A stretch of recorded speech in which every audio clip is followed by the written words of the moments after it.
For decades, semiconductor manufacturing was largely invisible to the public. Chips were tiny components buried inside devices, and where they were made rarely mattered to consumers. That changed when global shortages shut down car factories, delayed electronics, and exposed how dependent the US had become on overseas production. In response, America is now building a new generation of semiconductor factories at a scale not seen in generations. But beyond the headlines and investment numbers, what is actually being built inside these facilities, and why is it so important? At the most basic level, these new semiconductor factories, known as fabs, are not ordinary manufacturing plants. They are among the most complex industrial facilities ever constructed. Each fab is designed to control temperature, humidity, vibration, and contamination to extreme levels. Inside, chips are produced through processes measured in billionths of a meter. Even microscopic dust particles can destroy entire production runs, which is why many areas inside these factories are cleaner than hospital operating rooms.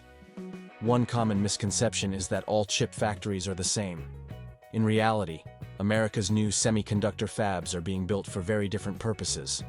Some are focused on advanced logic chips, the cutting-edge processors used in smartphones, computers, and data centers. Others are dedicated to memory chips that store and move data.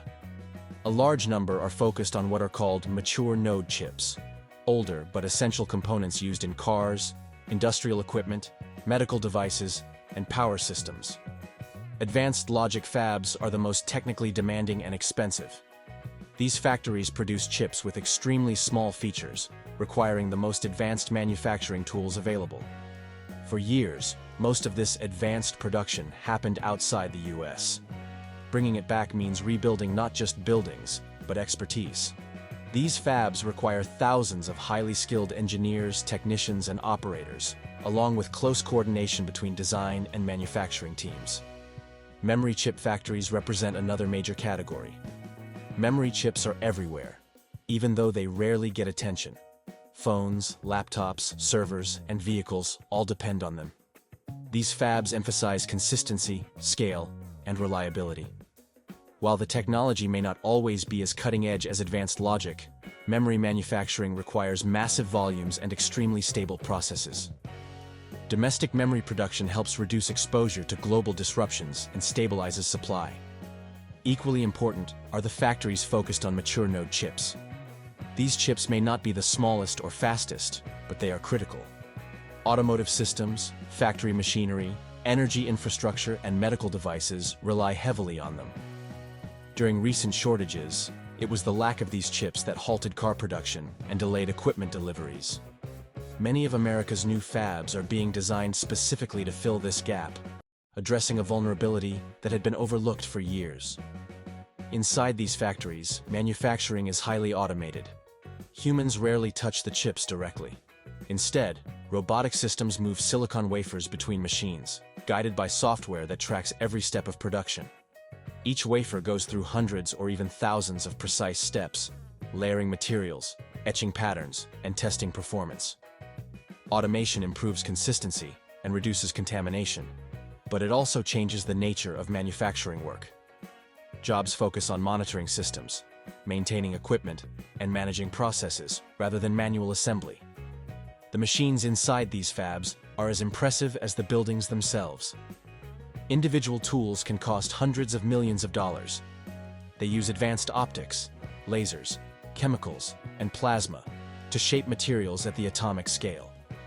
Installing and calibrating this equipment is a massive undertaking. In many cases, a fab may take years to reach full production after construction is complete, simply because of the time required to fine-tune these processes. Water and power infrastructure are another critical part of what is being built. Semiconductor manufacturing consumes enormous amounts of ultra-pure water and electricity. New US fabs are being designed with advanced water recycling systems to reduce waste and environmental impact. Power reliability is equally critical. Even brief outages can ruin production. So these facilities are built with redundant power supplies and robust grid connections. What is also being built alongside these factories is an entire supply chain. A semiconductor fab cannot operate on its own. It depends on suppliers providing gases, chemicals, materials, and specialized components. as new fabs rise across the US. Suppliers are following, opening facilities nearby. This clustering effect is intentional. It reduces delays, improves coordination, and rebuilds ecosystems that had slowly moved overseas over decades. Workforce development is another major component. These factories require tens of thousands of workers across engineering, manufacturing, maintenance, and support roles. Training programs, partnerships with universities, community colleges, and technical schools are expanding rapidly around fab locations. This is rebuilding a pipeline of manufacturing talent that had been shrinking for years. Importantly, these new semiconductor factories are not being built for short-term demand spikes. They are designed to operate for decades. Semiconductor investments are long-term by nature. The fabs being constructed today are built to adapt to future process improvements rather than being replaced quickly. This reflects a shift in mindset from short-term efficiency toward long-term resilience. Geography also matters.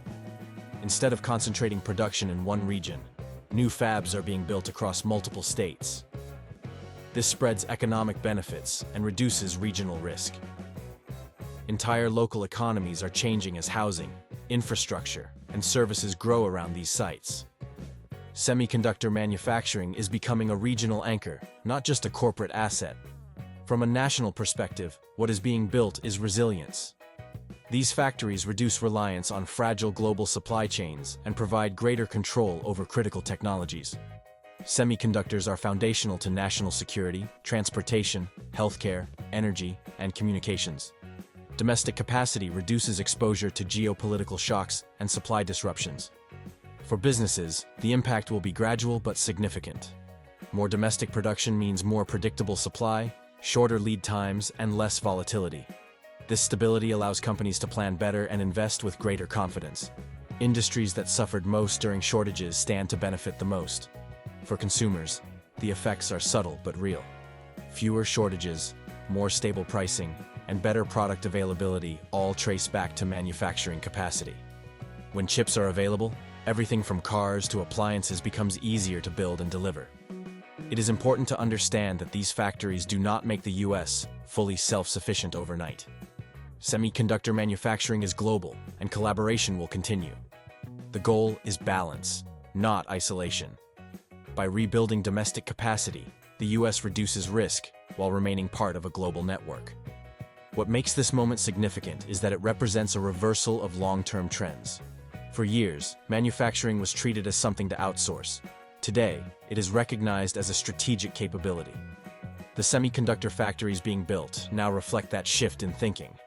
Inside America's new semiconductor factories, what is actually being built is more than chips. It is expertise, infrastructure, supply chains, and long-term industrial capacity.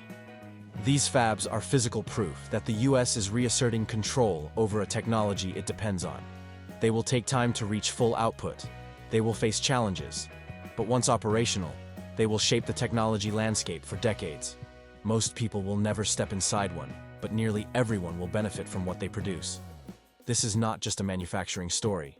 It is a foundational shift in how America builds the technology that powers modern life.